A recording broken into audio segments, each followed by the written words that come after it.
The life and tragic ending of Veronica Lake.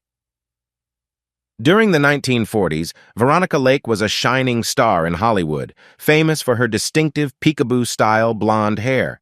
Yet her journey took a tragic turn as she transitioned from being one of the era's most acclaimed actresses to residing in hotels and boarding houses. Her formerly illustrious career plummeted from its zenith to a point where she faced tremendous hardships just to make ends meet. Today, join us to explore the unfortunate life of Veronica Lak. Lake's life began in the bustling borough of Brooklyn, New York City, where she was born as Constance Frances Marie Ockelman. Her father, Harry Eugene Ockelman, hailed from a mixed German and Irish heritage and earned his living working for an oil company on a ship. Tragically, Harry lost his life in a devastating oil tanker explosion in Marcus Hook, Pennsylvania in 1932. Following her father's untimely demise, Lake's mother, Constance Frances Charlotta, née Trimble, who herself was of Irish descent, decided to start anew. In 1933, she married Anthony Keene, a newspaper staff artist also of Irish heritage. It was at this point that Constance Ockelman adopted the surname Keene and became known as Veronica Lake. The Keene family settled in Saranac Lake, New York, where young Veronica attended St. Bernard's School. However, her path at this institution was not without its challenges, and she soon found herself expelled. Determined to pursue her education, Lake was then sent to Villa Maria, an all-girls Catholic boarding school located in Montreal, Quebec, Canada. Lake's journey took an unexpected turn when she claimed to have enrolled at McGill University, where she allegedly pursued a pre-med course with dreams of becoming a surgeon. This information was widely circulated in press biographies at the time. However, Lake later revealed that this assertion was fabricated, an act of self-dramatization. She eventually apologized to the president of McGill for the false claim. As life continued to present its challenges, Lake and her family relocated to Miami, Florida, when her stepfather fell ill during her second year of supposed college education. In Miami, she enrolled at Miami High School, where she quickly gained a reputation for her exceptional beauty. Despite her outward allure, Lake's childhood was marked by turmoil, and at some point she was diagnosed with schizophrenia, according to her mother. In 1938, the Keene family embarked on a significant journey, relocating to the glamorous city of Beverly Hills, California. It was here that Veronica Lake, formerly known as Constance Ockelman, would take the initial steps towards her eventual stardom. During this time, she briefly found herself under contract to the renowned MGM studio. To hone her acting skills, she enrolled at the Bliss Hayden School of Acting, now known as the Beverly Hills Playhouse.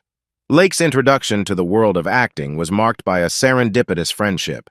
She struck up a close bond with a girl named Gwen Horn, who was pursuing acting opportunities at RKO Pictures. Lake decided to accompany Horn to her audition, and this fateful trip would set her on the path to fame. Her first foray into the world of theater came in January 1939 when she appeared in the play Thought for Food. The Los Angeles Times theater critic recognized her, describing her as a fetching little trick for her captivating performance in She Made Her Bed. While her theater career was budding, Lake's aspirations also extended to the silver screen. Her debut on film came as an extra for RKO, where she played a small role as one of several students in the film Sorority House, 1939. Unfortunately, her part was ultimately cut from the final edit of the film. Nevertheless, this experience served as an encouragement for her to continue pursuing her acting dreams. Following her initial setback, Lake persevered and secured more roles in various films, including All Women Have Secrets, 1939, Dancing Co-ed, 1939, Young as You Feel, 1940, and 40 Little Mothers, 1940. It was in 40 Little Mothers that she allowed her distinctive hair to cascade freely on screen, marking the beginning of her iconic peekaboo hairstyle that would become her trademark in the years to come. It all began when she caught the attention of Fred Wilcox, an assistant director who saw something special in her. Wilcox filmed a test scene of Lake performing a scene from a play, and he eagerly shared it with an agent who recognized her potential. This agent, in turn, showed the footage to the renowned producer Arthur Hornblow Jr. Hornblow, who was in search of a fresh talent to play the role of a nightclub singer in the upcoming military drama I Wanted Wings, 1941, was captivated by Lake's screen presence. He saw something in her that he believed could make her a star. In a moment of inspiration, Hornblow decided to change her name to Veronica Lake. He explained that her eyes, which were calm and clear like a blue lake, were the source of her new name, encapsulating her unique allure. I Wanted Wings turned out to be a colossal success, catapulting the teenage Veronica Lake to stardom virtually overnight. Even before the film's release, she had already been dubbed the Find of 1941. During the filming of the movie, a memorable accident occurred that would go on to define her image. Lake's long blonde hair inadvertently fell over her right eye during a take, creating an enchanting peekaboo effect. Reflecting on the incident, she recalled, "I was playing a sympathetic drunk. I had my arm on a table. It slipped. And my hair, it was always baby fine and had this natural break, fell over my face. It became my trademark, and purely by accident. The peekaboo hairstyle, which showcased her captivating beauty, quickly became synonymous with Veronica Lake. Women across the country were inspired by her style and sought to emulate it. However, despite her newfound fame and success, Lake remained steadfast in her original goal, to become a surgeon. She believed that only older actors enjoyed long-lasting careers in Hollywood, and she envisioned returning to medical school once she had reached her peak in the entertainment industry. Veronica Lake's Hollywood career continued to gain momentum as she received offers from Paramount Pictures that would solidify her status as a leading lady in the film industry. Initially, Paramount announced her involvement in two significant projects, China Pass and a remake of Blonde Venus. However, fate had different plans for her, and she would soon find herself in iconic roles that would define her career. One of these pivotal roles came in the form of Preston Sturges's acclaimed film Sullivan's Travels, in which Lake starred alongside Joel McCrea.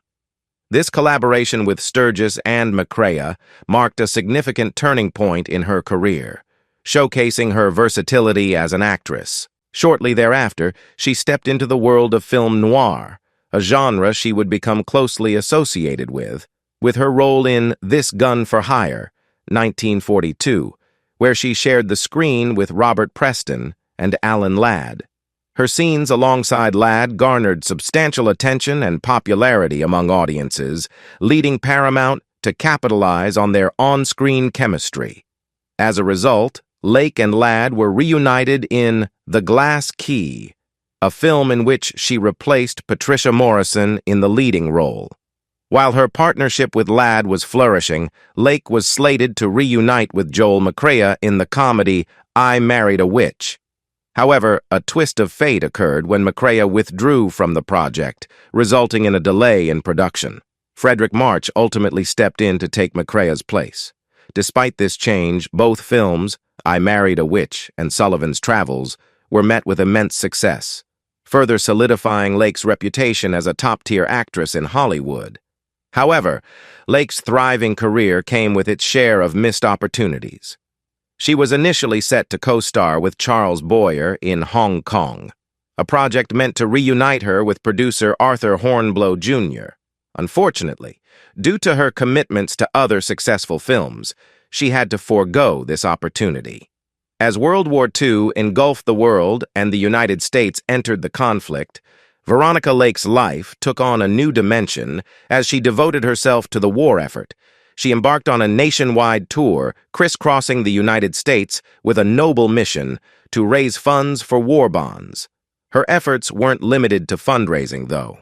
Lake became a symbol of inspiration for American soldiers by becoming a beloved pin-up girl, her striking beauty adorning barracks walls and boosting the morale of servicemen far from home. In addition to her fundraising and morale-boosting efforts, Lake engaged in awareness campaigns that aimed to reduce accidents involving women whose hair became entangled in machinery. Her advocacy in this area highlighted her commitment to the safety of female workers in wartime industries.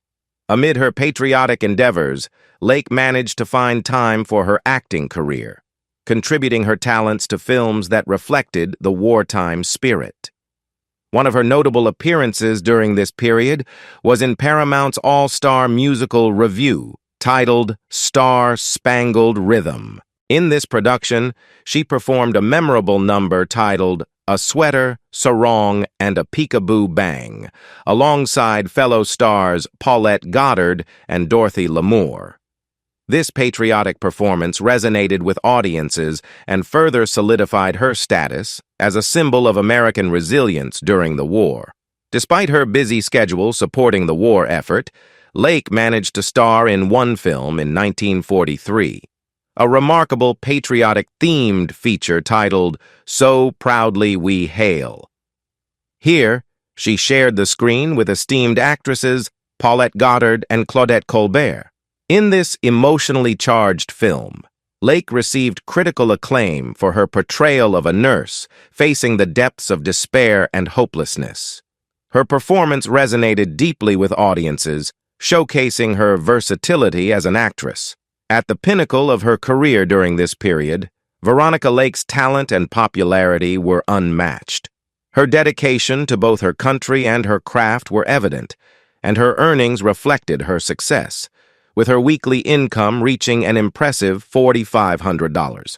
Veronica Lake's career, once on an impressive trajectory, encountered a series of significant setbacks that would ultimately alter the course of her Hollywood journey.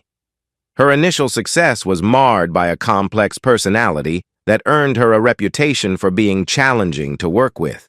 Behind the scenes of the film Sullivan's Travels, Lake kept a significant secret. She was 6 months pregnant when filming began. This revelation greatly upset director Preston Sturges, leading to a tense situation that required physical restraint. Her difficulties extended to her working relationships with co-stars. Lake clashed with Joel McCrea to such an extent that he dropped out of their next project together, I Married a Witch, famously remarking, "Life's too short for 2 films with Veronica Lake." Although McCrea did later collaborate with her in Ramrod 1947, their initial discord left an indelible mark. Frederick March, McCrea's replacement in I Married a Witch, also found himself at odds with Lake after making crude remarks about her during pre-production. Eddie Bracken, another co-star, openly referred to her as the bitch, reflecting the challenging dynamics on set. Director Renee Claire, on the other hand, had a more nuanced view of Lake, recognizing her as a talented individual who struggled with her own self-perception. Lake's issues extended into the public eye during a wartime publicity event in which her services as a dishwasher and revue performer were auctioned off to support war bonds. Reports suggested that Lake's demeanor was less than enthusiastic, leading to negative press coverage. In an effort to promote safer hairstyles for women working in wartime factories, Lake decided to change her signature hairstyle while filming The Hour Before the Dawn, 1944. This change was made at the government's urging to prevent accidents involving women's hair getting caught in machinery. Unfortunately, the film was not well received, and Lake's altered image and unsympathetic role as a Nazi spy earned her negative reviews. The year 1943 proved to be particularly tumultuous for Lake. She took time off after experiencing personal hardships, including a tragic incident on the set of The Hour Before Dawn, where she tripped on a lighting cable and went into premature labor, resulting in the loss of her son shortly after birth. Within weeks, she also filed for divorce from her husband. Lake's coping mechanism during this difficult period included an increase in her alcohol consumption. Upon her return to work in 1944, Lake underwent a period of reflection on her career. She acknowledged that she needed to learn more about acting and had taken on a variety of roles, some of which she didn't particularly like. She candidly stated, "I've played all sorts of parts, taken just what came along regardless of high merit. In fact, I've been a sort of general utility person. I haven't liked all the roles. 1 or 2 were pretty bad." Lake's comeback included roles in the musical Bring on the Girls, 1945, with Eddie Bracken and Sonny Tufts, as well as Hold That Blonde with Bracken. Despite her enjoyment of making Hold That Blonde, and her belief that it represented a change of pace reminiscent of Carole Lombard's work, neither film achieved notable success. Her career took a downturn, and she was relegated to minor roles in Out of This World and Miss Susie Slagle's, 1946. After a series of setbacks and personal struggles, she found herself in the midst of a career resurgence. Producer John Houseman cast her in the film noir classic The Blue Dahlia, 1946, reuniting her with Alan Ladd, who had become a prominent star at Paramount since their previous collaboration in The Glass Key. Lake was content with her role, but her performance failed to impress the film's screenwriter Raymond Chandler, who famously referred to her as Veronica Lake. Nevertheless, The Blue Dahlia marked a turning point in her career, becoming her first substantial success since So Proudly We Hail, and one of the most significant achievements of her career. Breaking away from her exclusive association with Paramount, Lake ventured into new territory with the United Artists Western Ramrod, 1947, directed by her then-husband Andre de Toth, marking their first collaboration. Surprisingly, the film also featured Joel McCrea, despite his earlier insistence that he would never work with Lake again. To their surprise, the film was a success, further solidifying her comeback. Following a cameo appearance in Variety Girl, 1947, Lake and Alan Ladd reunited once more for the crime film Saigon, 1948. For this film, Lake reverted to her signature peekaboo hairstyle, even though it was not a film noir. The reaction to Saigon was mixed. It achieved financial success, but received a more lukewarm, critical reception compared to their earlier collaborations. Alongside the commercial disappointments of The Sainted Sisters and Isn't It Romantic, these factors led Paramount to decide not to renew Lake's contract in 1948. In the wake of her departure from Paramount, Lake took on a significant supporting role in Slattery's Hurricane, 1949, directed by Andre de Toth and released by 20th Century Fox. She also appeared with Zachary Scott in the Western film Stronghold, 1951, shot in Mexico for Lippert Pictures. Lake later described Stronghold as a dog and sued for unpaid wages related to the film. Lake and de Toth had ambitious plans for future projects, including Flanagan Boy and Before I Wake, based on a suspense novel by Mel Deverett. However, financial difficulties plagued the couple, leading to the IRS seizing their home for unpaid taxes in April 1951. Later that same year, Lake and de Toth filed for bankruptcy, facing insurmountable financial challenges. In a pivotal moment, Lake decided to leave her husband and flew alone to New York. She had reached a breaking point and needed a fresh start. Reflecting on her departure, she remarked, "Enough was enough already. Did I want to be one of the Walking Dead or a real person?" Lake continued to pursue her passion for acting, performing in summer stock theater and taking on stage roles in England. However, her life took a dramatic turn in October 1955 when she collapsed in Detroit while appearing on stage in The Little Hut. Veronica Lake's life was also marked by a series of marriages and relationships, each with its own challenges and outcomes. Her first marriage was to art director John S. Detley in 1940. The couple welcomed a daughter named Elaine in 1941 and a son named Anthony on July 8, 1943. Tragically, Anthony was born prematurely and faced health complications. His premature birth was attributed to an incident where Lake tripped on a lighting cable while filming a movie. Sadly, Anthony passed away on July 15, 1943. The strain of this loss, along with other factors, led to Lake and Detley separating in August 1943 and ultimately divorcing in December 1943. In 1944, Lake entered her second marriage, this time to film director Andre de Toth. The couple had a son, Andre Anthony Michael III, who was known as Michael de Toth, and a daughter named Diana, born in October 1948. The period surrounding Diana's birth was fraught with familial difficulties, as Lake's mother sued her for support payments just days before Diana's arrival. In an unexpected turn, Lake pursued her interest in aviation, purchasing an airplane for de Toth and subsequently earning her pilot's license in 1946. She even embarked on solo flights between Los Angeles and New York when leaving her husband. Despite their shared adventures, Lake and de Toth's marriage came to an end in 1952, resulting in divorce. In September 1955, Lake entered into her third marriage, this time with songwriter Joseph Allen McCarthy. Unfortunately, this marriage also faced challenges, and they divorced in 1959. Lake's complex personal life and the demands of her career took a toll on her family life. In 1969, she revealed that she rarely saw her children, shedding light on the difficult balance she tried to strike between her professional and personal responsibilities. After her third divorce, Veronica Lake found herself in a turbulent phase of life. She drifted between cheap hotels in New York City, facing personal challenges and encounters with the law as she was arrested several times for public drunkenness and disorderly conduct. In 1962, her circumstances came to the attention of the media when a New York Post reporter discovered her living at the Martha Washington Hotel in Manhattan, an all-women's establishment. At the time, she was working as a waitress in the hotel's cocktail lounge, using the name Connie DeToth. Lake mentioned that part of her motivation for taking the job was her fondness for interacting with people, saying, "I like people. I like to talk to them." The story of her circumstances garnered significant attention and led to speculation that Lake was destitute. In response to the public's concern, fans of Lake sent her money, but she returned the contributions as a matter of pride. Lake vehemently denied being destitute, asserting, "It's as though people were making me out to be down and out. I wasn't. I was paying $190 a month rent then, and that's a long way from being broke."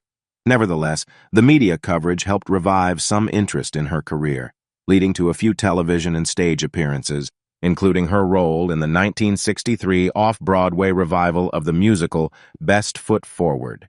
In 1966, Lake briefly served as a television hostess in Baltimore, Maryland, and had a largely overlooked film role in Footsteps in the Snow. Her career included ongoing stage appearances, and she even spent some years living in Freeport, Bahamas, after visiting a friend there. Lake's memoirs, titled Veronica, the autobiography of Veronica Lake, were published in the United Kingdom in 1969 and in the United States the following year. In her memoir, she candidly discussed her career, her tumultuous marriages, her relationships with notable figures like Howard Hughes, Tommy Manville, and Aristotle Onassis, her struggles with alcoholism, and her feelings of guilt over not spending enough time with her children. Reflecting on her career, she remarked that she never relied on cheesecake-style glamour like Anne Sheridan or Betty Grable, but instead used her signature hair as her distinctive feature. She humorously dismissed the label of sex symbol, preferring to call herself a sex zombie. During her visit to the UK to promote her memoir, Lake received an offer to appear on stage in Madam Chairman in 1969. She also took on the role of Blanche Du Bois in a revival of A Streetcar Named Desire on the English stage, earning rave reviews for her performance. With the proceeds from her autobiography, Lake co-produced and starred in her final film, Flesh Feast, 1970, a low-budget horror movie with a Nazi myth storyline. Veronica Lake's later years were marked by health challenges stemming from her past struggles with alcoholism. In June 1973, after returning from her promotional tour for her autobiography and summer stock theater work in England, she found herself in Vermont, seeking medical attention due to persistent stomach pains. What followed was a devastating diagnosis. Lake was suffering from cirrhosis of the liver, a condition directly linked to her years of heavy drinking. Recognizing the severity of her condition, on June 26, 1973, Lake checked into the University of Vermont Medical Center in Burlington. Despite medical efforts, her health continued to deteriorate rapidly. On July 7, 1973, she passed away at the medical center, succumbing to acute hepatitis and acute kidney injury. Her son, Michael, played a pivotal role in handling her affairs during this difficult time. Lake's memorial service was held at the Universal Chapel in New York City on July 11th, providing an opportunity for her friends, family, and admirers to pay their respects to the beloved actress.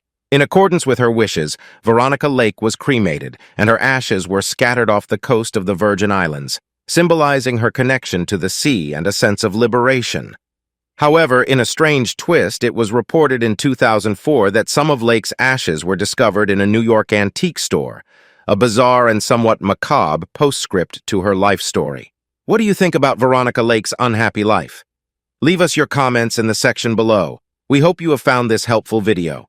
Don't forget to leave a like, share, and subscribe to the channel if you like it. Thank you for watching this and see you in the next videos. Goodbye.